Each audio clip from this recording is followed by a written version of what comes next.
salam pedadal.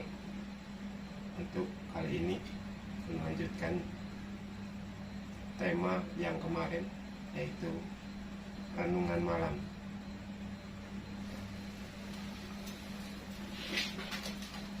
Monggo kami nyantai.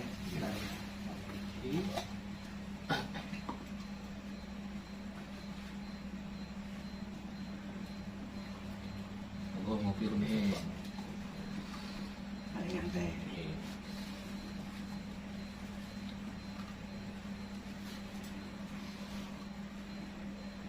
Pripun kalau wingi kula mboten tumut niki soal renungan malam. Niki napa? Diulas kembali. Diulas kembali. Diulas kembali. Terus lebih mantap nggih. Kembali ke konsep atau tema pada waktu itu renungan malam, karena renungan malam itu menurut saya sebuah pemikiran, memikirkan, mempertimbangkan, tepatnya untuk masalah introspeksi. Jadi renungan malam ini mempertimbangkan sesuatu, memikirkan sesuatu dengan sungguh-sungguh agar nanti kedepannya kita itu menjadi pribadi yang lebih baik. Berarti di situ setidaknya dalam renungan malam itu kita harus benar-benar memposisikan diri di titik yang paling rendah. Seperti itu. Oh, siap. Tanpa kita merasakan titik rendah atau kita belum merasa tidak mempunyai sesuatu, di situ baru kita tidak akan memunculkan sesuatu itu. Oh, kesalahan kita, oh kita yang kurang benar akan di situ. Kalau selama kita masih ada keegoan merasa benar, tidak akan pernah menemukan yang namanya renungan ini seperti apa, tidak akan pernah. Jadi salah satunya saya sebutkan, mungkin kemarin belum sempat saya sebutkan, salah satu dari manfaat renungan malam adalah memerdekakan. Renungan malam itu memerdekakan diri kita, jiwa kita di waktu malam hari, karena kita itu sebenarnya freedom, merdeka, kita bebas merenungi apapun. Tapi dalam intinya itu kita itu harus benar-benar memerdekakan jiwanya Jiwa dulu, kita baru di raganya. tidak Berarti kalau di lagu Pancasila itu sangat-sangat mendukung sangat gitu ya. Jadi bangunlah jiwanya, bangunlah raganya, itu memang benar ya itu ya. benar, sangat benar sekali. Karena sesuatu itu berangkat dari jiwa. Makanya spiritual itu ketika kita bangun pada renungan malam itu kayak seperti yang kemarin kita obrolkan. Dalam renungan malam itu terutama memang membangun spirit, jiwa kita dulu. Tanpa jiwa kita bangun, raga pun tidak akan pernah bisa berbuat apa-apa. Kita dihargai itu dari jiwa yang dulu. Kalau jiwa kita kuat, jiwa kita tulus, kita menunjukkan pribadi yang baik, maka jiwa kita akan juga dihargai. Enggak melalui wonten tambahan. Ya, memang ini saya serasa sekali sama diri saya sendiri. Kalau memang itu ketika kita jiwanya melemah, otomatis semangatnya turun. Dan esok harinya mau bekerja juga, aras-arasan itu pasti ada. Pasti ada. Pasti ada. Disitulah mungkin memang harus dibangun jiwanya juga untuk semangat kita esok harinya untuk kegiatan bekerja. Dan untuk membangun jiwa yang kuat di renungan malam itu mungkin salah satu contohnya yang paling mudah untuk bisa dilakukan, bahkan semua orang bisa melakukan itu seperti apa? Seperti salah Mungkin satu yang kemarin kita iya, sebutkan, kita tidak perlu istilahnya sesuatu itu harus khusus kita lakukan. Mungkin kalau di luar silakan, tapi kalau di Broden enggak. Kita cukup satu, kalau memang kita sendirian, kita benar-benar harus open mind, open heart. Kita buka pikiran kita buka hati kita, perasaan kita, open feel itu kita buka, baru kita akan bisa menemukan renungan itu untuk memperbaiki jiwa dan diri kita. Kalau kita ada seseorang, orang kadang ada teman, cukup kita duduk bersama, bercerita, berdiskusi, sharing, tukar pendapat, di sini kita akan menemukan. merenungkan malam itu sendiri ya kan, ini sebuah pertanyaan mungkin ya istilahnya, apakah harus dilakukan sendiri atau bisa berbareng-bareng seperti itu? Kalau di pedofil kembali lagi ada dua metode. Satu, kadang memang kita perlu sendiri, kadang memang perlu sendiri. Kedua, kalau kita sudah menemukan dari diri sendiri, perlu kita kembali untuk renungan bersama-sama. Ayo kita duduk bersama-sama, kita bercerita, kita istilahnya tukar pendapat, tukar pengalaman. Mungkin di situ renungan yang untuk pribadi tadi ini lebih mantap. Lebih mantap ketemunya. Jadi untuk memantapkan mungkin ketemunya ini masih ada keraguan 30%. Tapi ketika kita bersama-sama akan menutupi ini. Jadi kita lebih mantap. Jadi kita itu harus saling mengisi. Saling mengisi daerah itu tukar pendapat, itu mau ya tadi mau tukar pendapatnya seperti ya kayak ya masalah, ada masalah kita solusikan. Ada solusi dari mungkin rekan-rekan kita, mungkin dari pengalaman si A, si B, nanti bisa kita simpulkan sendiri. Maka renungan malam itu kan salah satunya juga, satu manfaatnya juga mungkin menemukan beberapa positive thinking. Yang kedua menemukan perspektif baru, nek basa Jawa ini perspektif ini. Kira-kira ini menemukan sebuah sudut pandang atau menemukan sesuatu sendiri dan pikirannya, oh paling iso tak gawe ngene. Masalahku kok ambil kode. Sing tak coba Nah, makanya kita tidak akan pernah bisa menekan si A harus melakukan solusi yang pernah kita temukan, enggak. Tetapi nanti orang lain akan mendapat perspektif baru dari obrolan kita ini. Mungkin salah satunya dari masalahnya dia akan bisa mendapatkan solusi dengan mencoba cara yang pernah dialami si A, si B.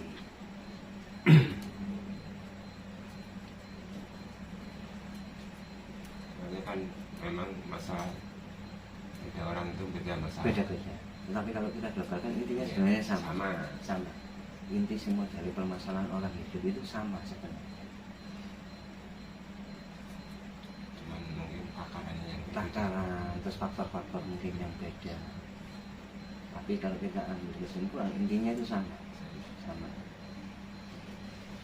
Ya, renungan malam itu ya manfaatnya kita salah satunya memerdekakan sebuah pemikiran kita, diri kita, jiwa kita, itu supaya kita itu benar-benar bisa meriahkan. Kita itu euforia di malam hari untuk jiwa kita. Kalau kembali seperti obrolan yang kemarin, kalau pagi hari, siang hari, kita itu sangat sulit sekali untuk renungan. Karena apa? Karena banyak aktivitas orang lain juga.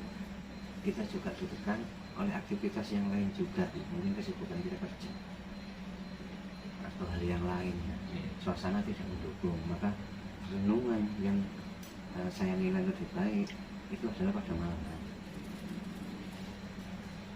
Dan kalau kita menjalankan renungan ini, terus renungan malam hampir setiap malam, itu pengaruh nggak dengan kesehatan di diri kalian sendiri? Kembali lagi, kalau kita ngomong masalah kesehatan, kembali seperti saya analogikan, saya gambarkan seperti permainan catur. Kenapa permainan catur kok disebut olahraga?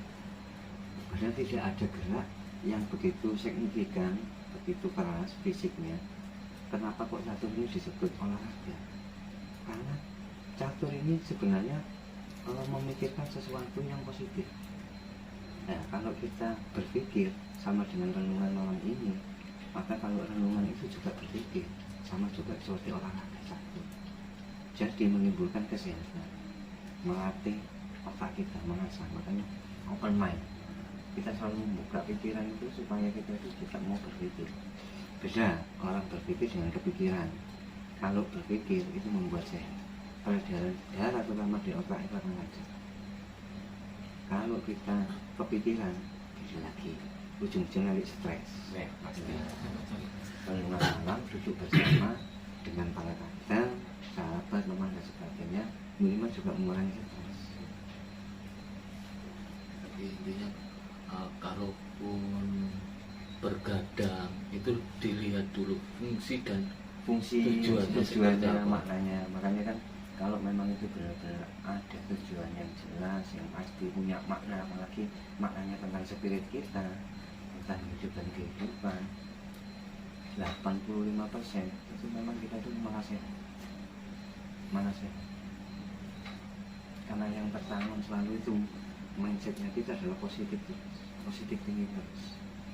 Kalau kita positif, maka yang kita ambil, kita serap juga akan positif. Kalau ingin kita keluarkan, outputnya itu adalah positive action. Nanti di pembahasan obrolan lagi, kita lebih melebar, meluas lagi tentang 3 itu nanti tentang positive action itu seperti apa. Jadi kalau malam waktu merenungkan diri untuk spiritualnya, di esok harinya Kita Prakteknya.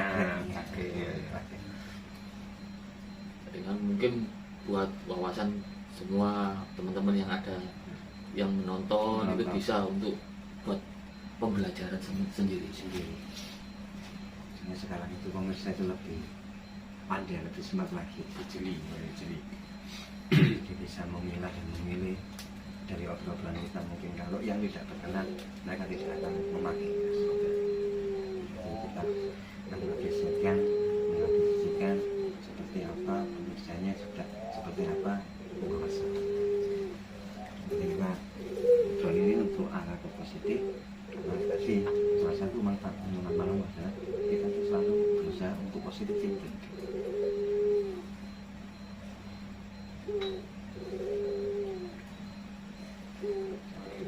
Tanpa kita merenungkan, intinya nantinya malah gerusa-gerusu. Bisa busuk, makanya kan salah satu renungan itu kan mempertimbangkan, kita punya planning, kita punya rencana, mungkin untuk yang tepat adalah hari esok dan sebagainya.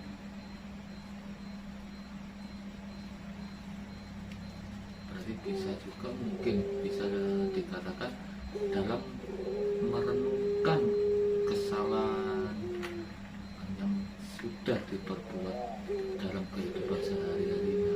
Kalau direnungkan sendiri itu bisa juga, kalau memang istilahnya menyadari itu bisa berdoa juga, berarti kurang lebihnya Termasuk doa. Seperti obrolan yang kemarin, memang sebenarnya doa itu banyak. Ada yang doa khusus, mungkin tergantung dari agama dan keyakinan masing-masing, lalu dibedul ya.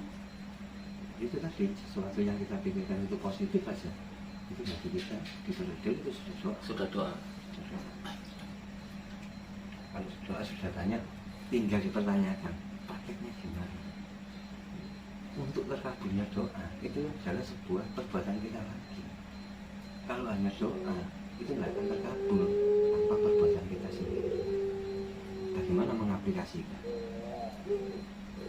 Karena doa itu sebenarnya hanya sebuah permintaan, sebuah pemantapan pada jiwa kita, diri kita, pikiran kita. Tetapi untuk mengabulkannya, finalnya pada perbuatan kita. Tujuannya doa itu kemana? Ya perbuatan kita harus kemana juga. jadi buat penyemangat untuk tujuannya itu tadi. Tujuannya hanya sebuah konsep sih, konsep. Tapi konsep kalau tidak dikerjakan, konsen. Artinya menimbulkan kita itu manusia yang punya Wacana aja. wacana angan-angan. Jadi munculnya akhirnya kita itu apa ya, pemimpi saja. Jadi kita menerima kepahitan, tetapi itu realitanya kan, daripada kita menjadi pemimpi yang indah. Ayo kita merdekakan, mulai kita merdekakan dalam renungan malam. Saatnya euforia jiwa kita itu pada malam merdeka. Kesempatan malam itu kita gunakan untuk renungan seperti ini. Kita itu waktunya paling sedikit 5 menit ya, minimal 5 menit. Kalau untuk diri sendiri minimal itu 5 menit kita sempatkan untuk renungan. Mungkin perenungan malam itu yang udah dilakukan di hari tadi, mungkin hari tadi kita bagaimana caranya apa, bagaimana melakukan aktivitas tadi, terus ada kesalahan-kesalahan yang tadi siang dilakukan lah, mungkin malamnya kita renungkan untuk besoknya lebih besok baik. lebih baik. Mungkin Mulai kan lagi kan bulan kemarin kan kita juga mau, kita itu selalu tempatnya salah. Kalau dalam agama kita itu tempatnya dosa, tetapi dari itu kita tidak boleh berhenti untuk selalu berbuat menuju selalu baik. Kata-kata itu hanya untuk supaya kita itu selalu introspeksi, Iya. Untuk menyadarkan diri Iya. kita sendiri. bukan karena dibalik wis percuma aku lapor renungan, apapun introspeksi, wis menuju panggone dosa, panggone salah, wis pasti salah terus, wis lapor gitu. Itu sebuah persepsi yang mungkin kurang baik. Iya. Justru persepsi yang baik, karena kita merasa itu tempatnya salah, tempatnya dosa, akhirnya kita benar-benar bisa introspeksi. Yang kedua juga mawas diri, hati-hati. Kembali ke eling mas podo seperti bahasa kemarin. Orang Jawa selalu memegang itu sebuah landasan dasar. Kalau nggak eling, ya nggak akan mas podo. Makanya nggak bisa dibalik. Karena eling dulu, ingat dulu, baru mas podo, baru waspada. Hati-hati ini yang perlu kita jaga.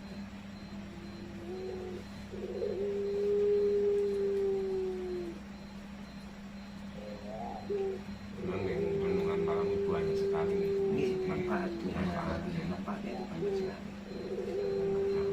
Kita tadi menumbuhkan perspektif baru, menumbuhkan positif thinking, jiwa kita makin merdeka, terus kita itu menjadi manusia itu yang selalu bersyukur karena dengan adanya renungan malam sepertinya kita itu merasakan benar hidup. Kalau banyak kegiatan mungkin di pagi hari atau siang hari kita tidak merasakan hidup. Kenapa? Karena kebanyakan orang merasakan itu tuntutan kebutuhan. Iya, pasti. Tuntutan kebutuhan. Kita Kewajiban. kebutuhan saja. Jadi apa yang minim sekali untuk merasakan hidup itu minim sekali. Jadi merasakan hidup ketika kita merenungi seperti ini. Sharing sama teman-teman siang hari ini. Maksudnya ini sibuk dengan pekerjaan yang bagus, gak ada malah kayak dituntut dalam pekerjaan itu. Jelas. Kalau kita sudah positif, apalagi di malam hari, kalau orang-orang spirit, mungkin orang Jawa, itu malah membuat sebuah pagar gaib tersendiri. Kalau pas sehat juga ya dari itu, memang kita selalu positif, jadi membuat kesehatan. Tapi kalau begadang tanpa adanya tujuan yang pasti, tanpa ada yang bermakna, ya ini menimbulkan sakit. Bisa kalau kita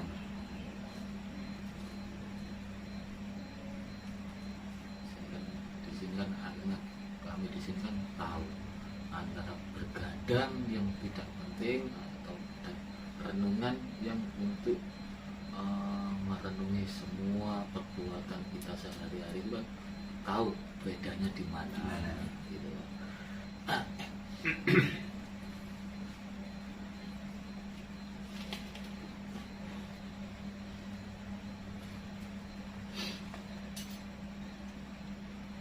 Pokoknya zaman saat ini warna sing gadget ngoten niku malah pengennya alasan nyambut damai mulai wis asli mas.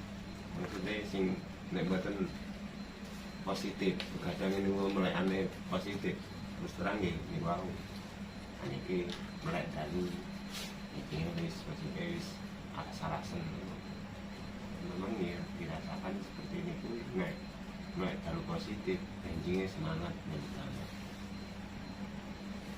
memang kita punya tujuan membuka ini kita mau simpan nanti Ini pasti anak cucu Pokoknya kita usahakan kita harus sadar setiap hari kita usahakan walaupun cuma 5 menit kita usahakan walaupun itu sendiri.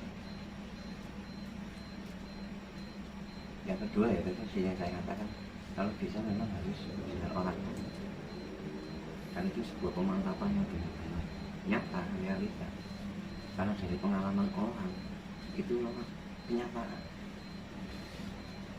Padahal kalau kita berdasarkan teori atau kita hanya membaca, kayaknya kurang pas, kurang mantap. tapi kalau dari pengalaman orang itu beda lagi. Dan kita tahu kok, kalau kita filmnya kita buka, kalau orang ini memang berpengalaman, ini bisa menjadi contoh memang yang sangat baik.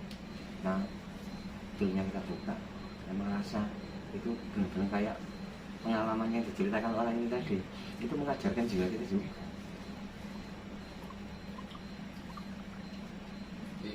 Beda dengan moderator yang Beda. yang ngasih wawasan Wawasan, dengan teori, gitu. beda. Jadi memberikan hanya inovasi, belum tentu dia pelakunya.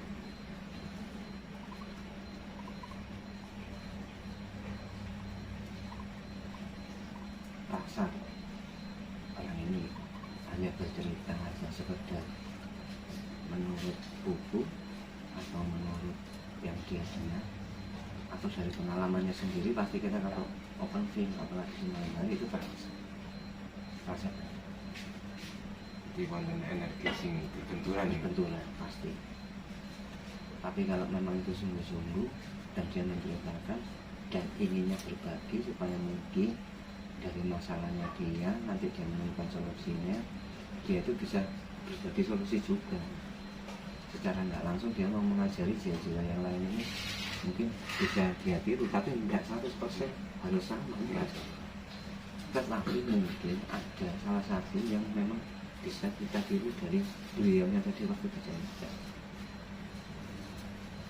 Karena ini mode sinkronnya mode ini sangat gampang, sangat klik mode ini. Ketika wonten sing kados wau niku wau diceritakan, itu berbenturan sama sekali.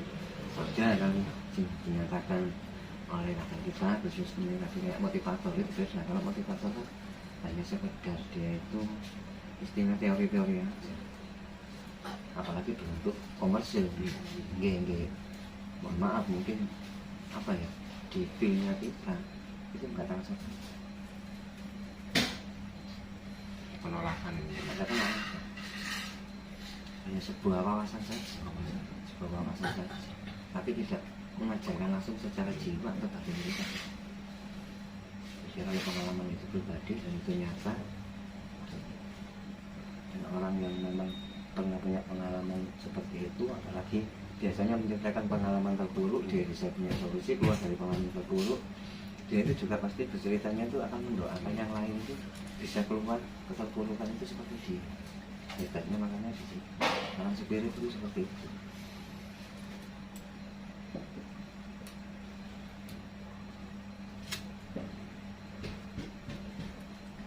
Jadi kalau dalam hal renungan malam itu intinya sebenarnya kan sudah nggak ada sangkut pautnya dengan hal-hal yang gaib, seperti klinik dan lain-lain itu kan nggak ada sebenarnya.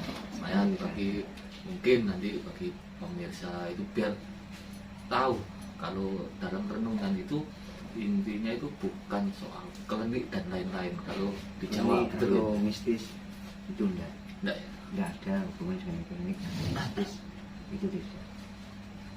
Mungkin dari kebanyakan orang yang sudah tahu itu kan pasti arahnya ke klinik dan negatif.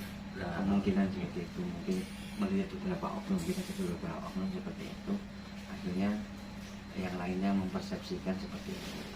Tetapi di Buddha kan dijelaskan, kamu mau persepsi seperti ini, monggo, dispersepsi pun ya monggo. Tapi kalau di Buddha memang tidak ada hubungannya antara klinik dan mistis. Semua itu adalah kesadaran.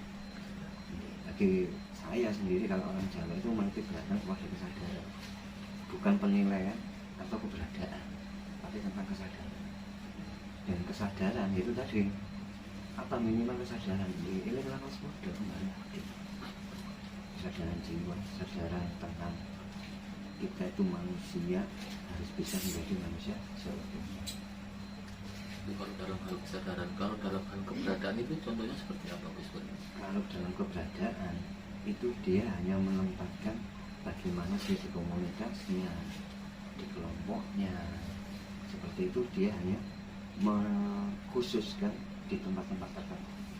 Kalau tidak terikat dari kesadaran kita yang kita tumbuhkan dimanapun, kita akan tetap akan sadar. Intinya lebih luas dan lebih fleksibel. Juga menganggap loh kok lelungan malam kok hanya mobil, itu kan persepsi kembali. Iya. Persepsi kembali. Kok nggak harus terdiam, kok nggak harus seperti ini seperti itu. Padahal intinya setelah pribadinya sendiri, kalau bisa ya tadi sharing bareng, duduk bareng, ngobrol bareng, bercerita bareng, kita pendapat bareng, saya kira itu lebih baik. Karena kembali lagi, karena kita makhluk sosial, bisa dipungkiri kita makhluk sosial.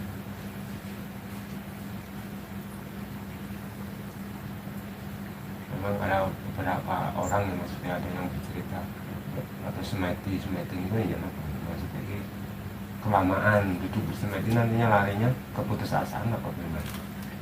Kalau masalah semedi ini keluar konteks yang mana bukan di renungan malam ya. Mungkin itu nanti kita bahas berikutnya, karena kalau semedi sembahyang atau apapun nanti itu kan konteksnya mungkin sama spiritual khusus ya. Beda konteks. Jadi untuk diri kita sendiri mawon renungan ini untuk diri kita, penyemangat kita sendiri untuk melanjutkan aktivitas besoknya ya, direnungkan seperti ini untuk bersama-sama bercerita. Kayaknya pasti nggak bermanfaat banyak lagi. Pasti saya yakin kalau orang mau open mind, open feel, open heart, duduk bersama aja, dia mau bercerita, mau sharing, itu pasti akan berkurang beban. Saya yakin dan saya jamin pasti akan berkurang. Karena dia mau sharing dengan kejujurannya, bukan dari apa ya, ingin diwanya gitu. Kembali lagi kalau jiwa berarti kan keberadaan. Aku pendiakon gini, pendiakon itu kalau orang tegas, buat tegasan lo kok bawa itu suara. Ya kalau kesadaran ya sadar. Kesadaran, kejujuran untuk bercerita nantinya pasti beban berkurang dan dapat solusi pasti. Entah solusi itu kembali lagi ya itu tadi, mungkin lewat kadang bercerita atau nanti setelah kita pulang bersama-sama tiba-tiba nanti di jalan pemikiran kita mendapatkan itu tadi inspirasi. Kalian secara tidak langsung jadi ada yang langsung dan tidak langsung itu mas. Tapi lagi kita harus benar membuka pikiran kita, terus harus kita rasa kita buka hati, open mind, open feel, open heart itu pasti. Kalau nggak open mind ya sudah beku di situ. Sekolah Nggak mencair.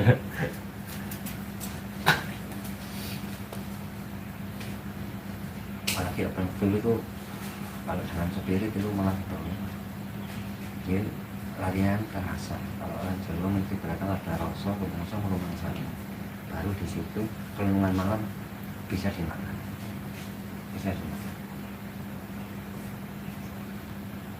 Tanpa adanya rasa, rumah sana, ego tetap tinggi, ya harus kembali terus merasa ini. Percuma kalau renungan malam kalau masih membawa egonya, membawa ego, menitik badannya di ego, nggak akan ketemu. Introspeksi pun nggak akan berlaku. Kembalikan seperti awal, kalau introspeksi kita berada di titik yang paling benar-benar manusia yang paling manusia, tempatnya salah, ya tempatnya dosa, kembali lagi. Nggak akan ketemu. Ego, wah bener dia. Disukai masukan wis.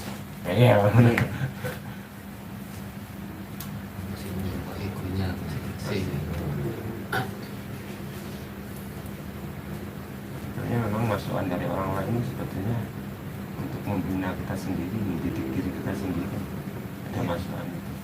Karena kita harus memanfaatkan yang namanya sebuah kelebihan dari makhluk ini adalah akal dan pikiran. Kembali seperti pembahasannya. Jadi dari akal dan pikiran kita bisa memfilter kembali lagi mungkin kemungkinan juga banyak saran dari teman atau saudara atau siapapun itu juga banyak macam-macamnya, dan kita tidak tahu modusnya kayak gini apa. Kalau tanpa ada pikiran, karena memang saran ini sebenarnya malah menjebloskan, ya menjerumuskan itu menjeluntung mungkin kita saring dari lagi open pin, terus open heartnya kita, open mindnya kita di sini apa kita pakai supaya kita tahu kalau balik ya kita ambil. mungkin saran-saran itu mungkin terasa ada yang baik, ada yang buruk, mungkin kan junjungan wow kan pasti terasa gitu. Entah itu dari bilangnya kok ini kan. Ini berubah jalan KTP ini dibalik nomor lagi loh, soalnya balik lo goblok kan lo. Nah, gitu. Tapi kembali kan orang itu tidak butuh penilaian dan tidak butuh keberadaan. Bilang bodoh nggak masalah, tetapi ada kesadaran. Kan sadar kalau ini bukan milik milik kita. kita. Karena kalau ditarik kembali, padahal kan ada alamatnya, kan bisa kita kembalikan. Iya. Kenapa harus kita ambil? Secara nggak langsung, berarti kita mencuri sebenarnya. Tapi kalau Rasul romansan tadi, kalau kita balik, kita yang kehilangan. Seperti apa kalau kita dikembalikan kepada yang menemukan? Kita juga pasti ya, Nelongso pasti. Kalau di daman-daman semuanya hilang. balik saya menunggu apa rek? Nah, itu pun kalau konteksnya itu ada identitasnya. Kalaupun menemukan uang tanpa ada identitas itu sebaiknya itu seperti apa sih? Kalau di renang saya masih kadang masih bingung. Masih bingung. Nah, kebetulan kan melihat renungan ini juga termasuk salah satu pembelajaran renungan supaya kita positif thinking lagi. Kalau menurut Debedel ini, kalau bisa, selama kita masih punya harta, punya uang, menemukan apapun, kalau tidak ada identitasnya, tidak bisa dikembalikan karena kita tidak tahu punya si A atau punya si B, mendingan kita buat sosial. Sudah, kalau buat makan semua, dan kita kalau bisa nambahin, harus nambahin. Memang mau uang 200, sudah kita berikan makanan, kalau bisa kita nambahin menjadi 250, kita berikan makan ke semua teman-teman atau saudara atau apa, pokoknya kita akan makan. Ini nopo niki harus ngoten niki. Nek wong nemu ngoten niku mungkin wonten balake terus ngoten nek niku pripun? Karena yang membuat balak diri kita sendiri yang menemukan sebenarnya. Kembali lagi kenapa? Nah itu tadi, kalau kita yang sebagai kehilangan, kok ini, terus nanti sih ngomong balik nama tidak ada orang lagi, tak sama orang jadi balak. Oh, niku sing kae teng niku. Apalagi kita menemukan senang. Kalau kita senang kan itu kan ujung ya. Dibalik lagi kita menemukan malah.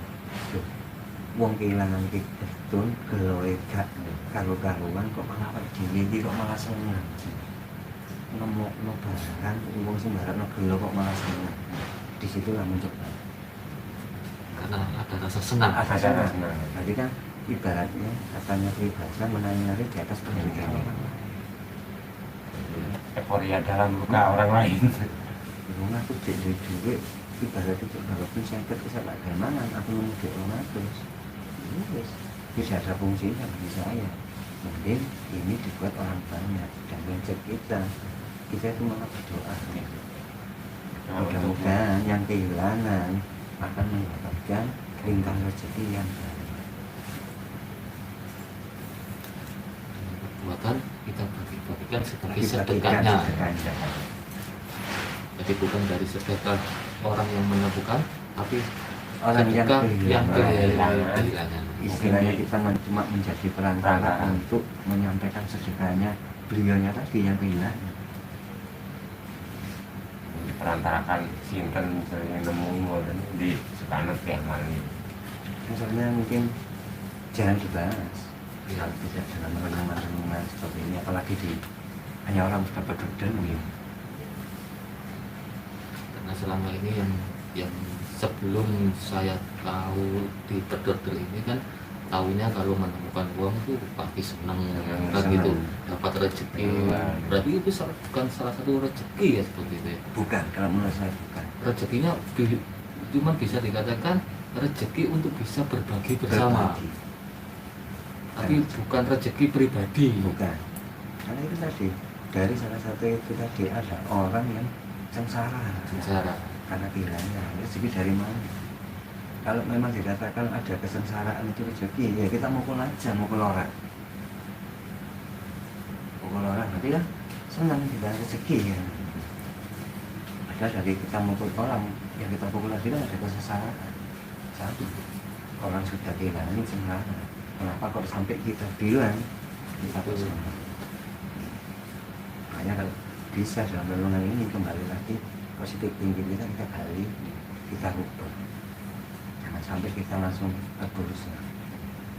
Kalau memang itu menemukannya langsung dikembalikan, mungkin dikasih orangnya bagaimana?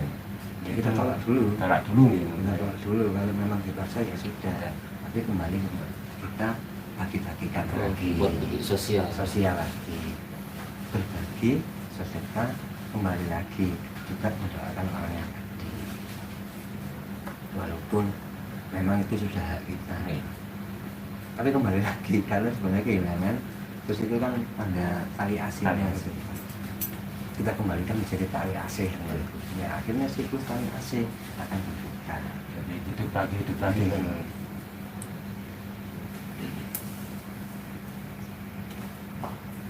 Ya, mungkin pembahasan ini kan jarang dibahas. Tidak ada yang membahas lah mungkin, entah itu gimana kan, nggak semua orang lah mungkin. Jadi betul-betul ini maksudnya pembahasan ini nggak. Gue kira rezeki gue ya nemu. Pasti itu kan pasti ada orang yang bilang seperti ini. Terus Belum tahu di sini kan mungkin ya dari dulu pasti semua orang itu pasti kalau yang namanya belum tahu maknanya seperti apa kan pasti merasa senang. Padahal dari kesenangan kita ada orang yang benar-benar hatinya itu sangat kecewa lalu kesetun kehilangan.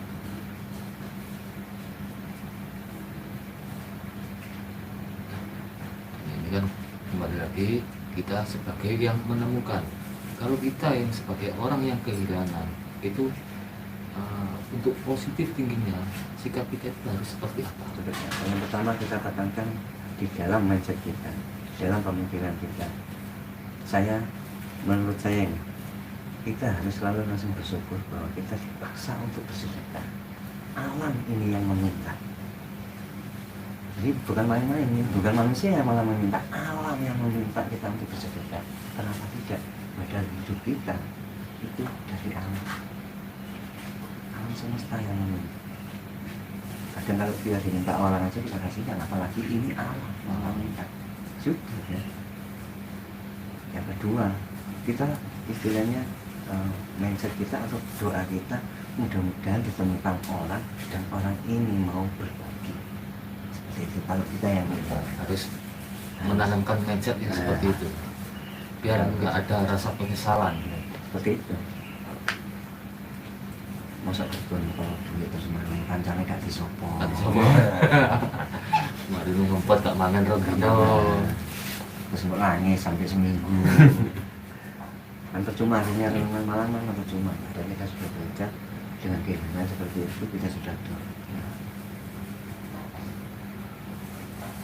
Kalau kita batasin mungkin paling mentok lah kalau kita mau belajar cukup mentok itu 1 jam. Gedung itu 1 jam. Wajar, kita manusia ya. Tapi kembali lagi karena di gedung ini tempat sarana belajar, jadi kita belajar cukup 1 jam saja. Saya tidak Luapan mau emosi itu dijajah. ya. Kita nggak mau jiwa kita dijajah dengan kehilangan. Merdekakan.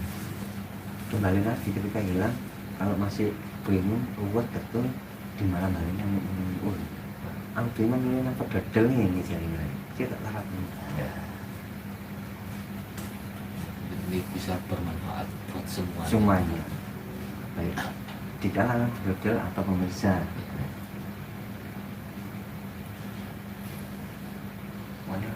Supaya yang kalau kita bilang hanya menemukan itu bisa juga menjadi manfaat yang menemukan, atau yang menemukan tadi juga mau bersedia hati yang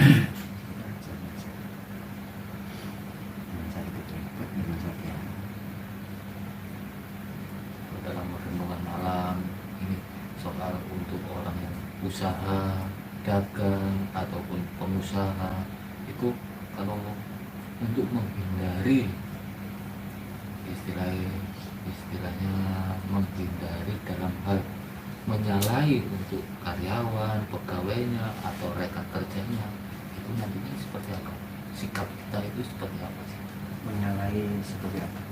Dalam hal soal kerjaan biasanya kan mungkin kita itu nggak tahu kalau ada karyawan kita ataupun rekan kerja kita itu melakukan kesalahan, bisa dibilang fatal lah ya. Dalam renungan kita itu sikap kita itu harus seperti apa? Yang pertama profesional, benar katakan di sini profesional. Kalau kita sudah profesional, tapi kita menyampingkan dari hati kita masalah istilahnya hanya marah secara pribadi. Jadi kita boleh marah, silakan, boleh menegur, tetapi dengan profesional, tidak membawa tentang pribadi kita, like and dislike, suka tidak suka kepada si A, si B, si C, seperti itu. Ini masalah. Kalau kita malah keliru untuk mempersepsikan, malah nggak jalan. Ujungnya ini, ujungnya malah ngasih. Malah salah kaprah berarti. Malah salah kaprah, salah perspektifnya. Profesional aja sama. Baik kita kepada, kalau kita sudah berkeluarga sama, kita juga berani menegur istri, menegur anak. Seperti apa? Kembali lagi, karena profesional ini memang dibutuhkan tegolorongnya pakai obat ini. Kalau orang sebelum mengatakan seperti itu, kalau memang butuh kita peringatkan, walaupun peringatannya itu menyakitkan, jadi omongan silakan. Yang kedua, kalau memang dengan fisik, hukuman fisik silakan. Tapi kan kita tahu aturan-aturan, batasan-batasannya seperti apa. Yang mungkin profesional, kalau tanpa profesional tidak bisa.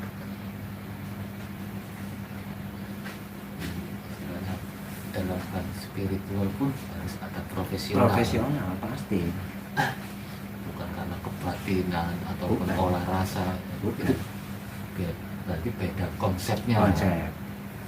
Bupati ini sungkan, ini Berarti. sungkan. Pak susah ini. Akhirnya banyak oknum orang Jawa terjebak oleh sungkan. Tapi sungkan ini sebenarnya salah persepsi. Bagi saya sungkan itu menitik beratkan, kamu boleh menegur, tapi tetap menggunakan etika. Seperti itu sebenarnya sungkan. Bukan ngomong sungkan nggak berani, tapi diomongkan di belakang. Maaf tambah tadi panjang urusannya. Masalahnya tidak profesional. Iya, Kalau profesional ya sudah. Kalau ngomong sungkan gunakan etika. Mungkin dengan tutur kata yang sopan. Sopan dulu. Kita tegur 1 kali 2 kali, 3 kali pun tidak masalah. Kembali ke profesionalitas. Apakah orang Jawa mengajarkan profesional? Oh, jelas. Disebut orang Jawa itu betul umpan-umpan. Nah, umpan-umpan ini sebenarnya profesional. Kalau kamu sebagai bos gak berani ngatur karyawanmu, jangan jadi bos. Jangan jadi bos. Kalau kamu jadi karyawan nggak mau dimarahi, jangan jadi karyawan. Jadilah bos. Jadi raja. Secara nggak langsung orang Jawa itu sudah mengajarkan profesional dengan kata-kata yang berbeda. Pandang harus tahu. Kalau kamu jadi komandan, kamu harus seperti itu. Harus berani negur, berani tegas, berani menindak, baik secara omongan maupun secara fisik.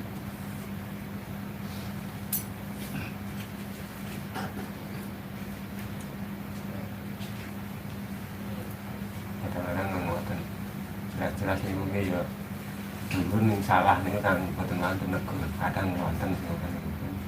Biasanya wonten ketika profesional profesional sungkan jadi anak dulur kita bawa dulur ini kan terserah si sultannya benar sungkan itu tetap istilahnya kita menggunakan profesional di sungkan itu hanya sebatas adab atau etika atau tata krama kita.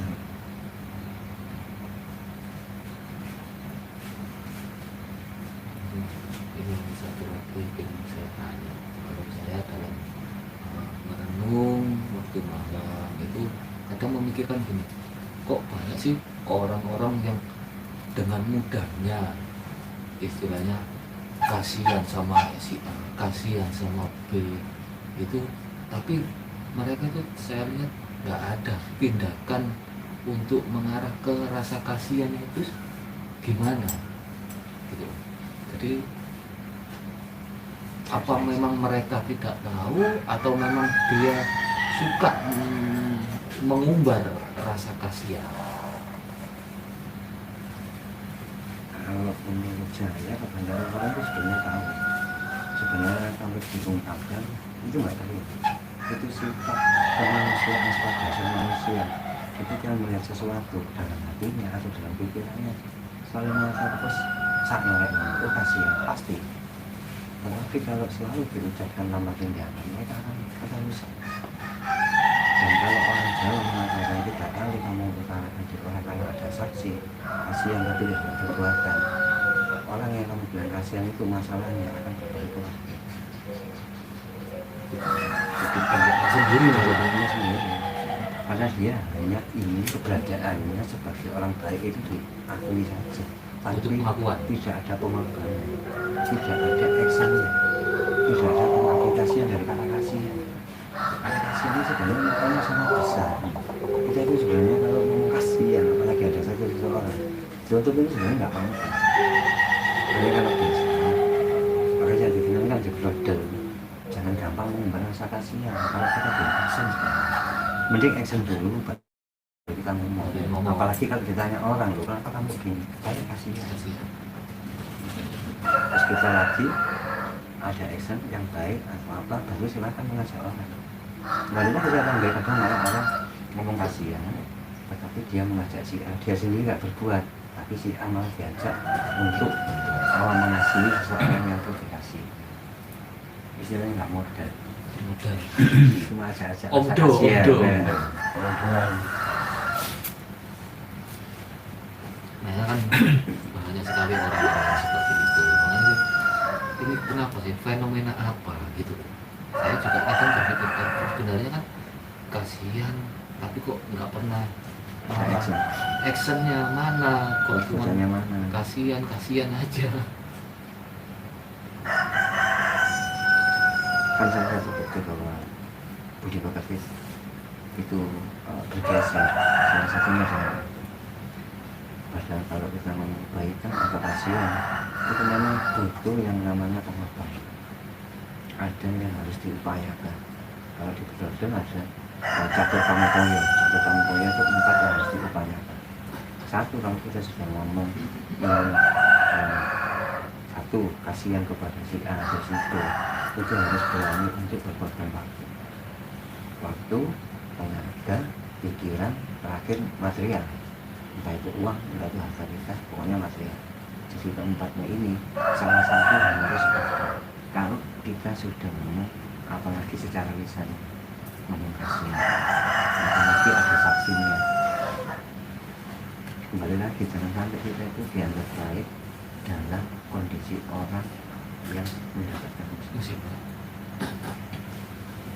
Sama halnya menarik ke atas pembacaan lain juga gitu.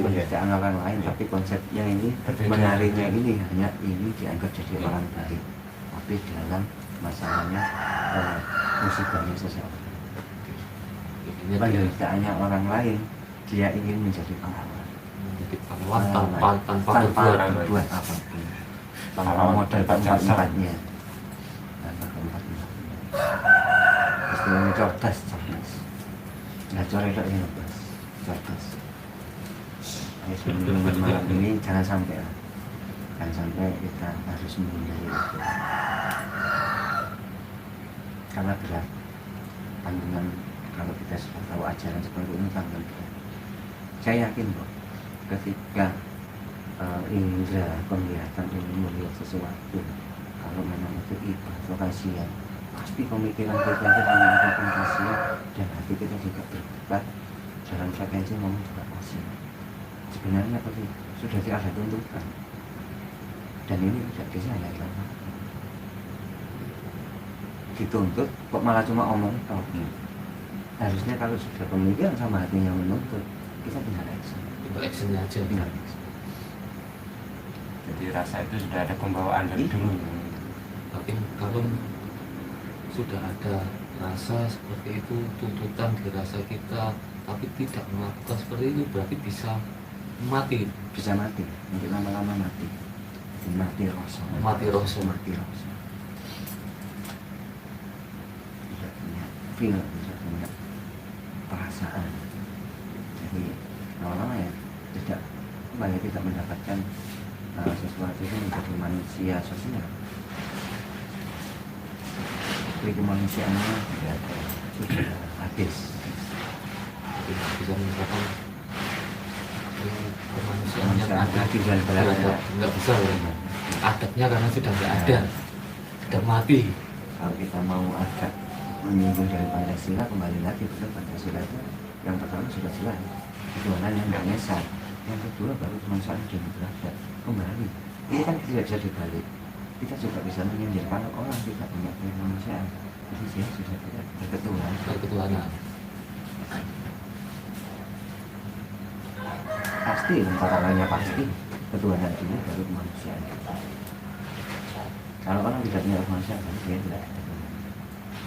Kalau orang punya Tuhan pasti punya akan punya kemanusiaan yang sudah beradab itu pasti. Jadi tadi kalau kemanusiaan itu muncul ketika kita menjadi kita melihat pasti. Ya kalau kita actionnya kita bisa ada keadilan dan ada adat. Nah jadi macam-macam. Setelah kita melakukan kita melakukan apapun, kalau orang Jawa sampai ngomong kesimpulannya besok berkelompok cuma segini. Bukan berarti hanya sekedar doa semata-mata, enggak. Untuk banyak orang Jawa dulu adat asalnya itu sebenarnya bukan dibalik kesialan seperti ini lagi. Pulangnya aku bisa itu ternyata dia dimut kembali lagi. Apa bedanya dengan omong kasihan saja dengan membantu doa saja tanpa adanya perbuatan yang realitas. Justru kalau kita ngomong kasihan terus dengan seseorang ini akan juga kalau dengar dia juga nggak mau,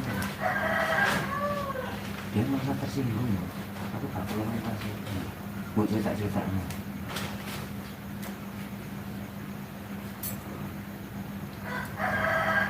soalnya di orang Jawa dulu itu ada ungkapan sepurane cuma bisa bantu doa, itu sebenarnya sudah ada tindakan. Dan saya yakin kebanyakan hampir keempat-empatnya orang Jawa ini sudah melakukan. Dan kata-kata cuma bisa membantu doa itu bentuk kerendahan hati. Hatinya Anda asal. Orang Jawa itu maksimal catur pangkoyongnya ini pasti harus kena. Kalau nggak kena dia nggak akan pernah bilang atau ngomong aku bantu cuma. Tapi kalau ada yang dulu ngomong aku cuma bisa bantu cuma, pasti dari empat ini pasti sudah dijawab. Dan kebanyakan malah keempat-empatnya sudah. Kalau sekarang kan banyak yang empat-empatnya itu nggak dijalani, hanya doanya aja. Nyal-nyalan semuanya. Akhirnya pada itu habisnya nih. Karena mungkin apa ya, itu tadi ketika persepsi atau sudut pandang untuk mengkajinya itu kurang sehingga tidak tahu, dianggap peribahasa anggap dungu ya cuma dungunya. Padahal ya, hanya konsep untuk kerendahan hati Anda asalnya orang Jawa supaya tidak dinilai sombong. Doa tanpa perbuatan juga nggak ada manfaatnya. Kembali lagi, kalau dulu orang Jawa ketika bertamu tuan rumah mengatakan apa? Ngapunten kula suguhi anggur mawon. Padahal itu untuk padahal dinilai anggur itu kan sesuatu yang buah yang mahal lah harganya kan, cuma dia seorang itu kan merendah. padahal konsepnya disuguhi anggur itu maksudnya tidak disuguhi apa-apa, tapi kenyataannya disuguhi lagi. Tapi untuk perendahannya orang Jawa bilangnya salah seperti satu yang itu. disebut Sekolahnya disuguhi anggur. dengan wonten ngapunten Cuma tuyung Tuyung. mawon. wonten niki Kaya niki namung tuyung petang mawon. Padahal ora sira. Sebarang kali kata Sebuah perendahan, sebuah pengaplikasian anak asuhnya orang Jawa. Itu kan juga perlu menjadi konsep-konsep untuk renungan orang. nanti dalam hal seperti itu bisa juga itu untuk pembelajaran untuk menekan rasa sombong kita. Sombong.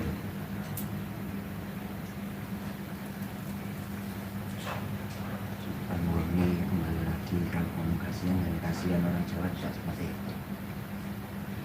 jadi ada bukti nyatanya dulu. Karena budi pekerti itu kan selalu ditekankan kepada orang Jawa. Kalau ngomong sudah budi pekerti, kira sudah ada yang namanya konsep dari pemikirannya dan artinya, dan itu sudah ada praktek atau berlaku. Jadi orang Jawa itu tidak hanya bercita-cita atau berkonsep atau bersifat, enggak, tapi berani melakukan. Berani melakukan, jiwanya jiwa satria. Apapun kalau dia sudah ada konsep di dalam hatinya, dia punya niat insun, pasti akan dikerjakan. Kalau sudah ngomong niat insun pasti dikerjakan. Tapi nggak tahu kalau zaman sekarang seperti apa. Kalau orang Jawa dulu kalau sudah niat insun, Janji aja sudah kalau untuk sekarang janji kan sudah diniati itu masih bereset berhasil. banyak sekali. Kalau orang Jawa pasti, apalagi kalau sudah ngomong niat insun. Makanya apapun di Jawa dalam kata-katanya baik di aji-ajinya atau apa pasti adanya namanya niat insun. Jadi pasti diusahakan, kalau nggak benar-benar bisa baru dia juga terserah, istilahnya dia menawarkan diri apapun nanti yang akan menjadi resikonya dia terima. Bukan seenaknya ya usah baiknya ditekankan lagi, dia niat insun kembali. Ketika niat insunnya yang satu dia bisa, dia niat insun saya benar-benar menerima semua konsekuensi saya. Kan tidak bisa Ketika bisa niat lagi kita saya dianggap memang mengada-ngada atau tidak, saya siap dengan segala resikonya. Itu bentuk ketegasan dalam baik lahir maupun batinnya orang Jawa. Nah, itu dalam renungan itu sudah ditemukan seperti itu. Introspeksi masa salah, oke. Bukan berhenti cuma saya akan memperbaiki, tidak. Sudah mempersiapkan segala risikonya yang dia terima. Dan dia akan memangkas atau memotong kalau bisa jangan dijatuhkan resiko atau konsekuensi ini, hukuman ini kepada anak turun saya. Kalau bisa ke sana, karena saya adalah pelakunya. ya, harus ada jiwa satria Ya, yang itu.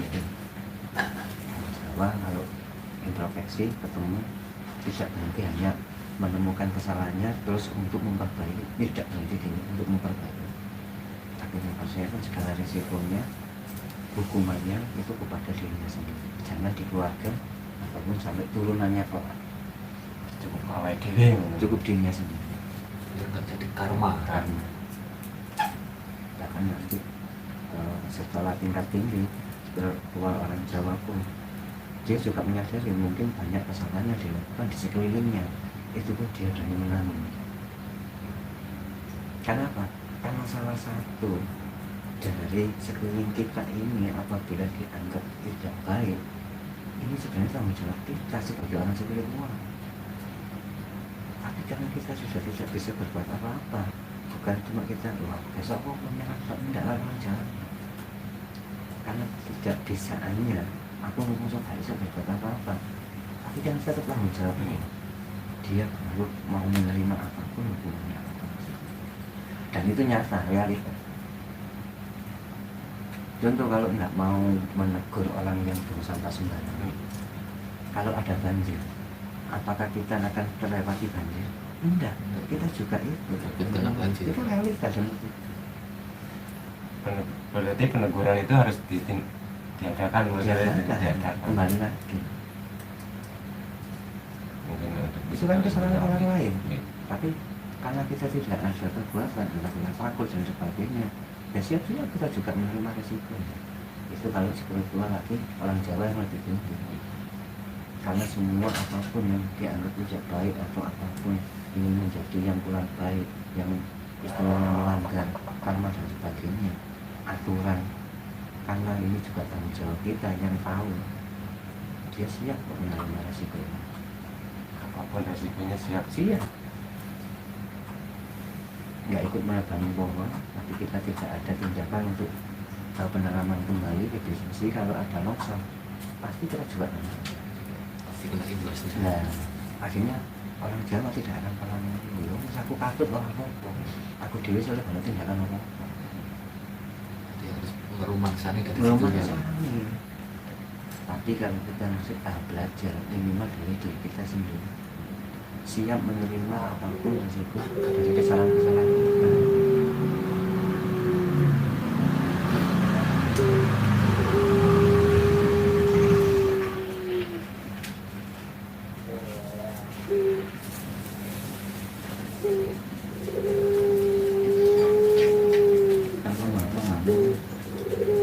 Mungkin banyak yang tidak pernah dibicarakan sehingga salah paham.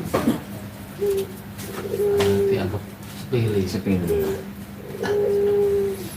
Dan yang susah ada orang yang karena tidak tahu, yang kedua tidak mau cari tahu, sudah putus habis.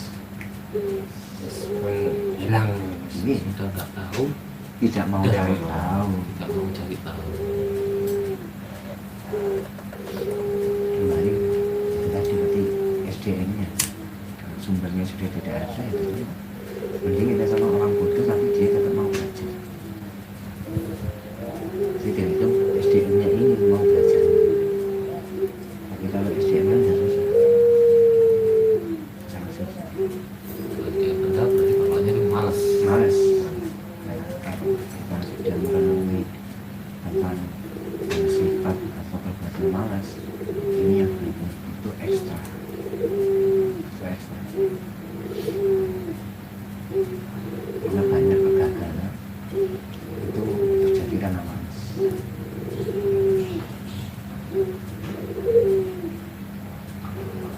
Tadi kan kunci sama di diri kita itu mengikis malasnya itu kan.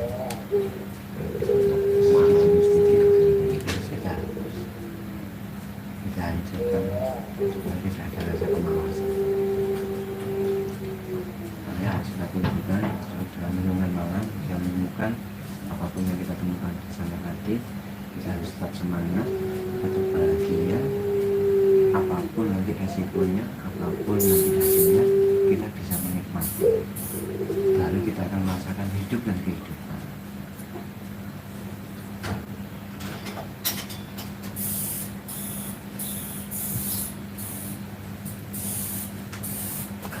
Tanpa adanya semangat, dan nanti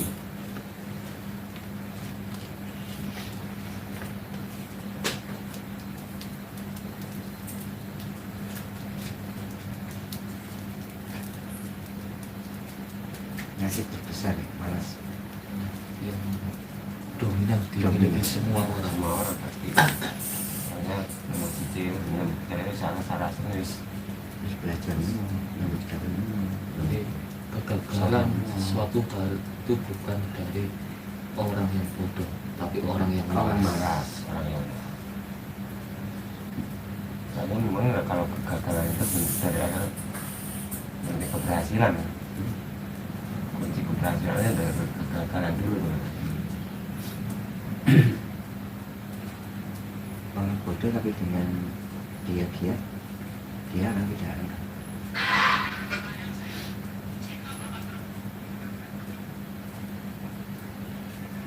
Banyak orang nggak tahu apa-apa sebetulnya bodoh dalam arti kayak dalam hitungan apa kayak berhitung itu supaya jadi juragan banyak hasil nih Karena dia Jadi sama harusnya dia punya semangat Semangat untuk tinggi. berlanjut.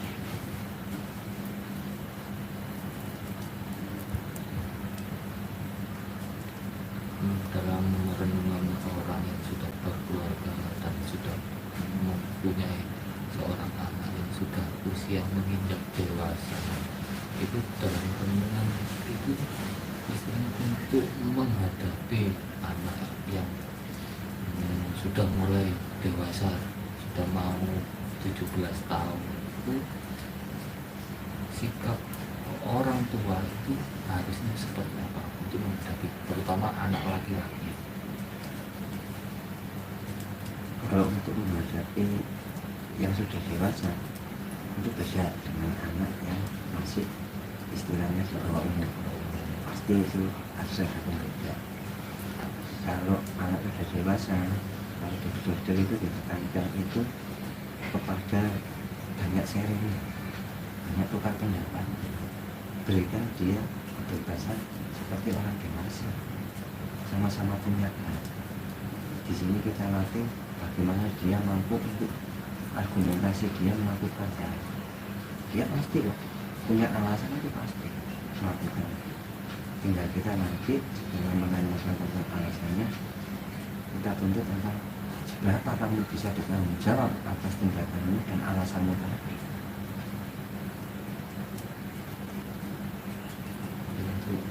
Untuk mengembangkan pola pikirnya Pola juga. pikir. Kalau masih di bawah umur pada lagi memang butuh aral fisik. Aral fisik itu kan. Tapi kalau sudah dewasa, malah tidak bisa kalau aral fisik. Harus dipukul, menyapa, malah tidak bisa. Malah menjadi pemalas. Mau kebalik nih, mau Malah menjadi menjadi beban.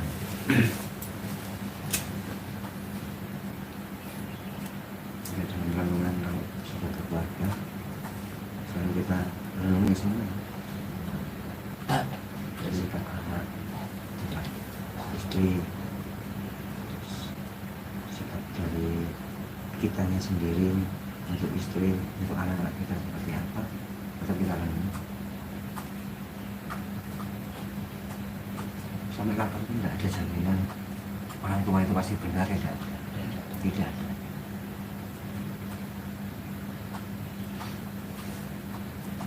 Pasti kesalahan-kesalahan dulu banyak sekali nih.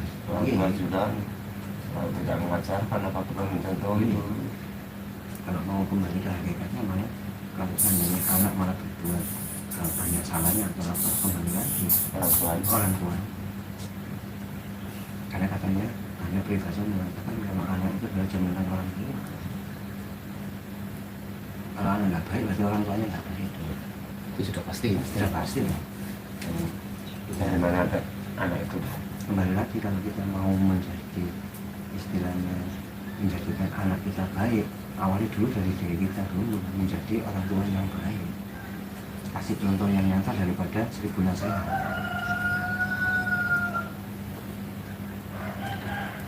Perbanyak contoh perbuatan daripada nasihatnya. Nasihat.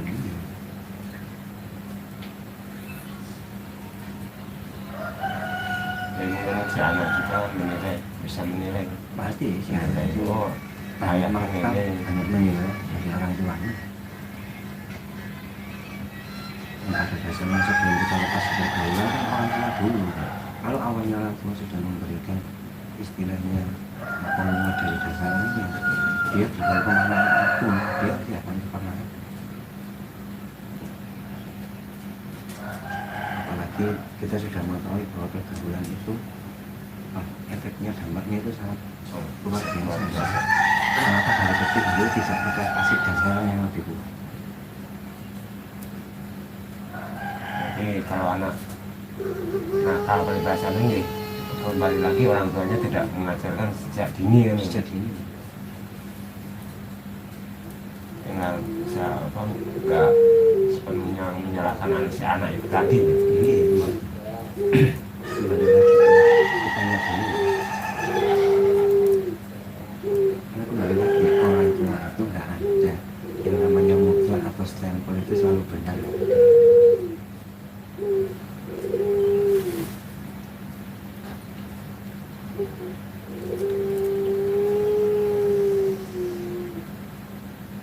Mungkin dari sekian banyak orang yang dulunya belum tahu, tapi anaknya yang sekarang ini sudah dewasa dan terlanjur nakal, itu istilahnya orang tua itu harus seperti apa kalau sudah menghadapi seperti itu? Kalau sudah terlanjur tetap kembali kita kasih contoh, jangan nasihat dulu, kasih contoh aja Langsung dari kasih diri kita, kasih contoh contoh, perbuatan kita. kasih contoh dari perbuatan yang bunganya. Kalau kita memang benar-benar ingin mendidiknya anak seperti nakalnya, itu mungkin nakalnya dalam karakter A, dalam konsep A, jadi kita rupanya kita harus punya konsep atau karakter A ini supaya anak ini lepas dari sikap buruknya ini, dari karakter A ini. Kasih contoh. Mungkin macam-macam kesalahan apa itu kesalahan dari anak, Kenakalannya seperti apa? kenakalannya seperti apa, banyak dari tentang sopan santunnya. Kalau kita ambil sopan santun, berarti kita juga kasih contoh sopan santun yang baik di luar. Biar si anak melihat Melihat Melihat atau merekam suara kita ke orang kalau kita lain. sudah maksimal, baru kita bisa berdiskusi. Kalau enggak, malah kita nanti yang malah berbahaya. Kenapa? Anak sekarang lebih cerdas. Terus sopan, ya, bapaknya gak sopan. Terus rapi pasti. Berarti sama teman-teman.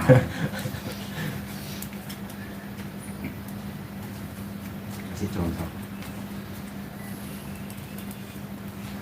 Mungkin lebih baik menyentuh anak seorang anak itu lebih diperbanyak lagi. Iya. Enggak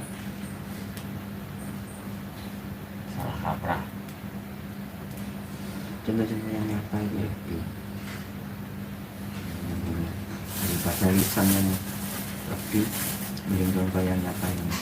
Anak yang kurang paham malah bapak yang ngomong tok, kan pasti seperti ini kan. Jadi pasti. karena itu berarti terlalu banyak nasihat tanpa perbuatan. Iya, pasti. Apa ini sesuai kayak buku PPKN lagi. Apa ini buku PMP dari PPKN. Nah kok api-api terus tapi tidak tahu berbuat ya. Karena Tuhan tidak pernah berbuat. Tidak berbuat, Tapi api-api. Nah, itu menerangkan hal yang baik Yang baik. untuk bisa berbuat.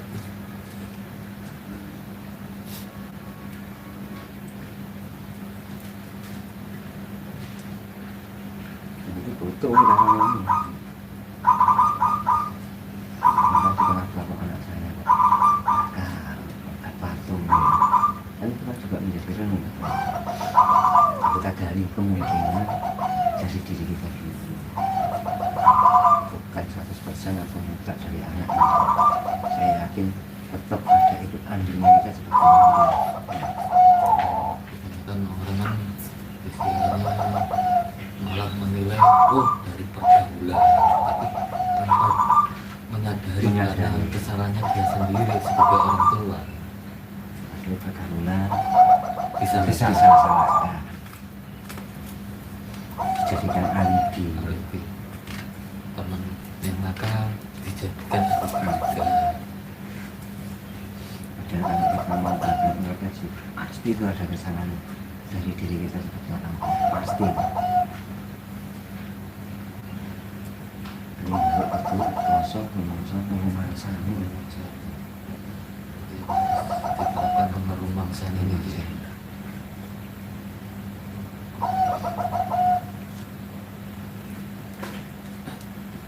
Kalau kita kembali kesadaran itu seperti apa ya, seperti itu mungkin kita membelai supaya bisa dicontoh anak dan istri kita mau mengubah itu bukan semata-mata kita mau dinilai orang menjadi baik, enggak, tapi agar istri dan anak saya juga bisa menjadi baik. Kesadarannya di situ, bukan dinilai kenapa terjadi karena nggak jadi orang baik nggak masalah, tapi berani melakukan baik. Berbuat baik. Dia berani melakukan hal baik daripada dicap hal baik.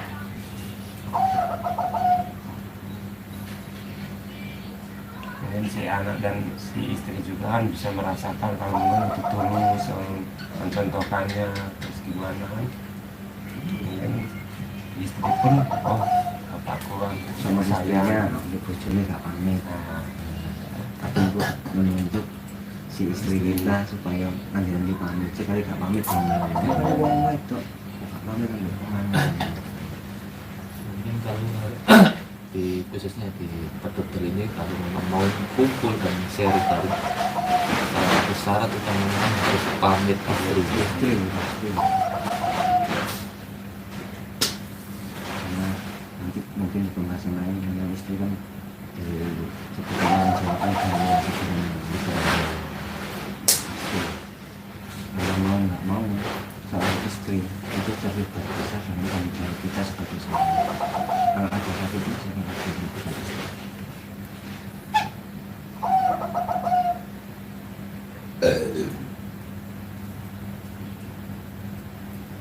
Pembahasan dapatnya bisa bahas tentang garwo sampai tuntas sampai habis, mungkin dari referensi di zaman-zamannya atau dari pengalaman-pengalaman zaman nanti bisa digunakan di channel Pedokter ini seperti apa.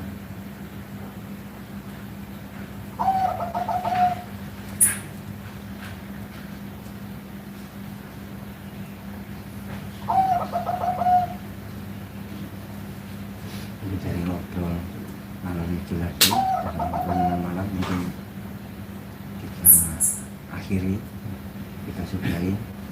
Mungkin juga masih banyak yang perlu kita bahas, tapi kalau untuk tema renungan malam ini kita akhiri. Mudah-mudahan bisa bermanfaat bagi kita semua, bagi dari Ajang, pemirsa yang melihat channel kita ini, supaya juga mau mengubah yang dulunya kurang baik menjadi baik, yang sudah baik menjadi lebih baik lagi. Dengan doa sama-sama kita istilahnya mengharapkan dari diri kita sendiri nanti akan menjadi lebih baik dari sebelumnya.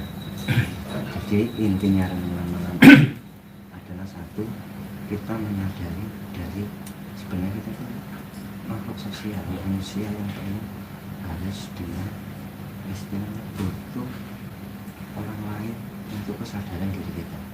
Yang kedua, renungan malam ini untuk introspeksi agar kita menjadi manusia yang seutuhnya, manusia yang bertanggung jawab, manusia yang tahu dan sadar tentang keberadaan dirinya seperti apa.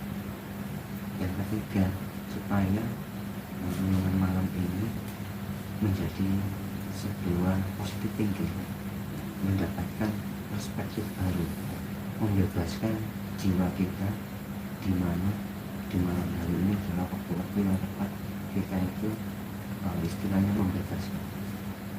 Seperti itu intinya renungan malam di Pedokter.